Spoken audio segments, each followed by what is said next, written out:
So this is to my black brothers and sisters, but everybody is welcome to watch this one. I'm going to talk about why I exclude white people from my videos. I do not make any content for white people to watch that I'm aware of. No, I don't think I have made any content directed at them. But why I exclude them from my videos. I'll try to make this quick. Like I say, I'm a storyteller, so things tend to go longer than I plan. So I have observed, like maybe I'll call my channel The Observer. I tend to observe like the different races and the impact that social constructs have on each and all of us and the programming that we live in. So I have observed several things. So one of the things I've observed is that white people are very sensitive. They will be your friend and love you when you tell them what they want to hear. They will lap it up and they will throw all of the praise on you that you desire if you are that way inclined. As soon as you say one thing that they don't agree with, they will turn on you and they will make you pay. They will ensure that you pay. So that's one of the things I noticed. The other thing I noticed is that when you get, okay, so there's several things I have to mention here. So when you get, but actually I want to make that the third thing that I talk about. Okay. Then another thing that I also noticed is that if I got an audience of white people, if white people became attracted to my channel and started subscribing, and they determined what was popular, what became viral on my channel, the videos I posted, I would have to cater to them to ensure that I remained relevant. And I would have to, like I say, the pamper them. I would have to dumb down my content. Because a lot of them, what I've noticed, they don't like political content. They don't like you to talk about history. They don't like you to, especially regarding black people, because it brings up what their ancestors did and they don't like to hear it. So, and that's again, I guess all of this means that they're sensitive, but it comes again to sensitivity because they don't want to reflect on those things. It's like they want to forget and brush it under the carpet. And then, so I'd have to make my content suited to what they want to watch. A lot of what they want to watch doesn't have, to me, I'm not saying they don't have substance, but to me, it hasn't got substance. It would be about like the latest show that's going on TV and how cute the guy is, or like, I'm not saying this is, okay, this is a really bad stereotype, but like from what I've observed, because I studied this for marketing, so I would have to make like viral content, which is just like memes and like, I don't even want to bring up names, like certain artists that they love and shows that they love and characters that they love and couples that they ship. And I don't know if this makes any sense, but anyway, so that's one of the reasons. And then another reason is that this one is not really their fault. It's just something that comes along with proximity to them.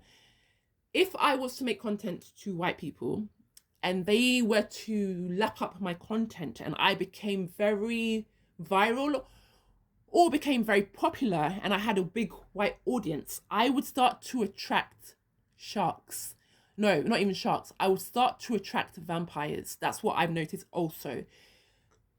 I would get attention from companies that would want my labor. They will pay me, of course, but the exchange will not be fair and it would not be equal, and it would demand that I'll have to shut up about all the things I talk about.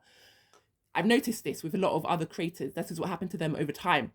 I cannot talk about things that they consider to be controversial when I'm just, to me, it's just like rational facts. Like it's just observations about the world around us.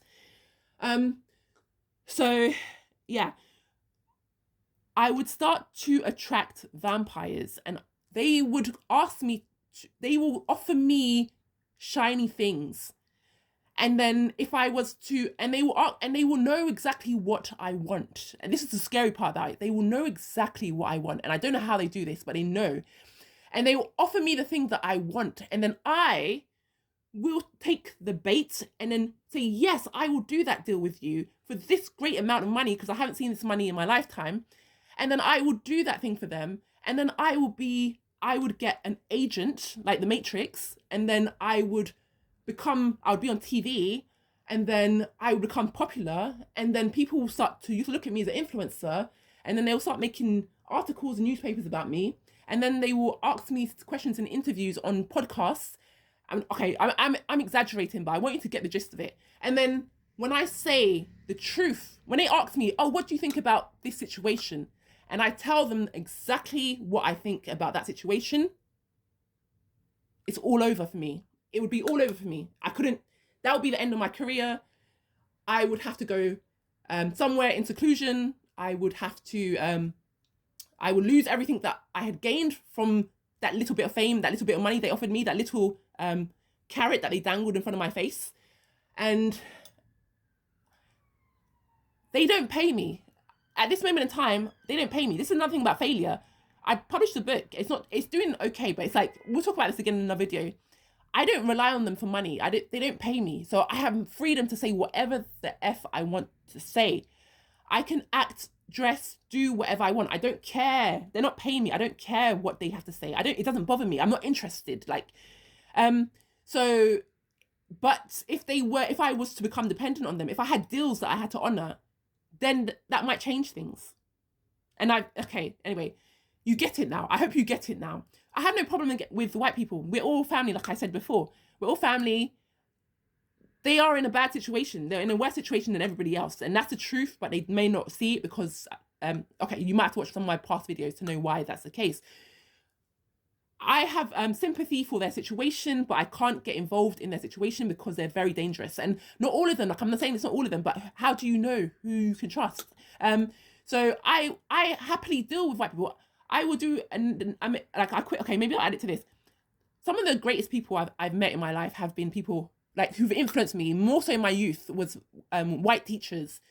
I've never had issues with like white men or women most of the time. Not most of the time. I've had some issues, but most of the time I have not had issues with them. They've been very polite to me, very nice to me. Also because I don't come across as like a very black kind of black person.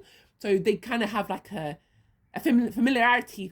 This is what I suspect, a familiarity with me. My teachers, one of my favorite teachers was a white guy. He told us like African stories, and he would put on African accents. And I was like 5-6 years old, and I loved that teacher. I remember his name to this day. I love that teacher. My English teacher in school, she was amazing. A white woman. She embraced, and we were mostly like black kids. She embraced us all. So I'm not saying, I honestly don't have any bad ill will towards white people. I just know that it's dangerous to trust them. That's what I'm saying. Again, if you are offended, write an essay and leave it in the comments. That's it. I'll speak to you later. Bye.